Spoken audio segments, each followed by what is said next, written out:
Andhra Pradesh world TV. ప్రస్తుతం మనము Madikonda CM సభా ప్రాంగణంలో ఉన్నాము. ప్రస్తుతం మనతో వర్ధనపేట ఎమ్మెల్యే కేఆర్ నాగరాజు గారు ఉన్నారు. సో నాగరాజు గారిని అడిగి మరిన్ని విషయాలు తెలుసుకున్నాం. సో నమస్తే సార్.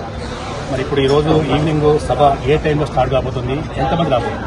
నమస్తే మీడియా మిత్రులకు నమస్కారం. ఈరోజు 3 గంటల నుండి కాంగ్రెస్ కుటుంబ సభ్యులు మొత్తం పార్టీ శ్రేణులు అందరూ 3 గంటల లోపల వచ్చే దిశగా చూస్తున్నాం.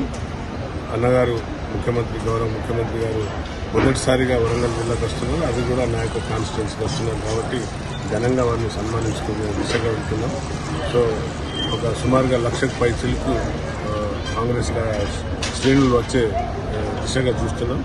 అలాగే వారికి అన్ని విధాల అంటే ఎలాంటి ఇబ్బందులు కలగకుండా వాటర్ కానివ్వండి, బటర్ మిల్క్ కానీ ఇవ్వడానికి సిద్ధంగా ఉన్నారు మా పార్టీ కార్యకర్తలు. ఎందుకంటే హాట్ సమ్మర్ కాబట్టి దాహం ఎక్కువ ఉంటుంది కాబట్టి వారికి కార్యకర్తలకు ఎలాంటి ఇబ్బంది కలగకుండా, అలాగే పోలీస్ సిబ్బందితో కలిసి నాకున్న అనుభవంతో వారితో కూడా కొన్ని విషయాలు చర్చించి ఎట్టి పరిస్థితుల్లో కూడా ఎవరికి కూడా సామాన్య కార్యకర్తలకు ఇబ్బంది కలగకుండా మేము చర్యలు తీసుకుంటాం. ఇప్పుడు ఎండ తీవ్రత అనేది తీవ్రంగా ఉంది. మరి సభకు వచ్చే మంది అనేది మీరు 1,00,000 మంది అంటున్నారు.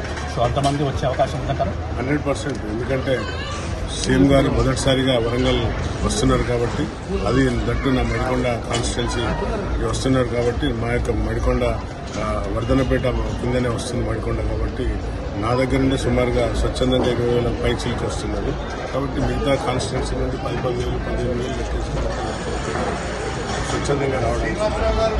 తీవ్ర విమర్శలు ఎదుర్కొన్న నేపథ్యంలో కడియం కావ్య గారి యొక్క గెలుపోవటం అనేది ఏ విధంగా ఉంటుంది? విమర్శలు ఏం లేవు సోదరా. వాళ్ళు ఎంతసేపు బీఆర్ఎస్ బీజేపీ ఒక్కటే. డాక్టర్ కడియం కావ్య ఒక విద్యావంతురాలు. మొన్నటి వరకు వర్ధనపేట మా యొక్క నియోజకవర్గ ఆసుపత్రిలో పనిచేసిన అమ్మాయి. తప్పనిసరిగా అందరూ కూడా ఆశీర్వదిస్తారు. ఎక్కడ పోయినా కూడా నీరాజనం పలుకుతున్నారు, ఏ గ్రామాలకు పోయినా కూడా. ఎందుకంటే ఎవరైతే బీజేపీ నుండి వస్తున్నాడో ఆ వ్యక్తి వర్ధనపేట ప్రజలు తిరస్కరించిన వ్యక్తి.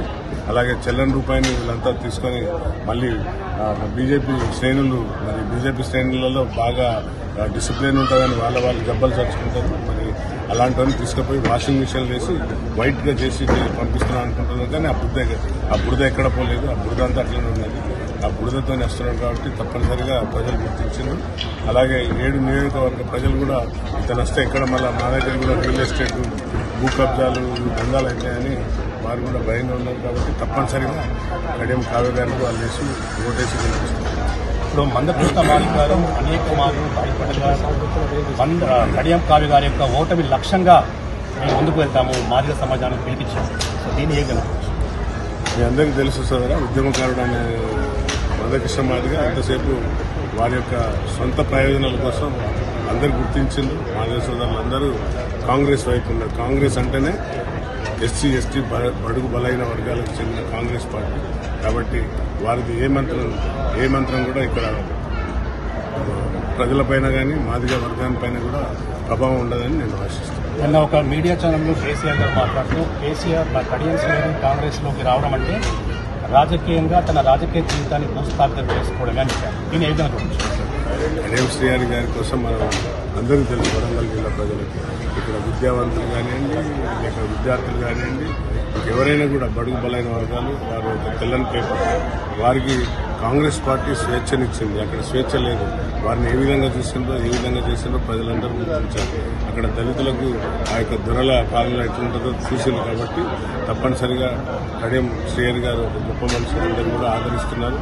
అలాగే ఇంకొక ఆర్ఎస్ ప్రవీణ్, ఆర్ఎస్పీ అని చెప్తున్న వ్యక్తి కూడా ఇప్పుడు మొన్నటి వరకు ఇది కూడా ఇప్పుడు అర్థమైంది. అది కూడా మన బీఆర్ఎస్ వదిలిన పానమే అని. ఎందుకంటే పోయి మళ్ళా దొరల గడిల పాలనలో చేరింది. స్టేషన్ గన్పూర్ మాజీ ఎమ్మెల్యే తాడికొండ రాజయ్య గారు కడియం శ్రీహరిపై తీవ్ర విమర్శలు చేస్తున్నారు. అతను అమలైన విమర్శలు చేస్తున్నారు. దీని ఏ కాదు?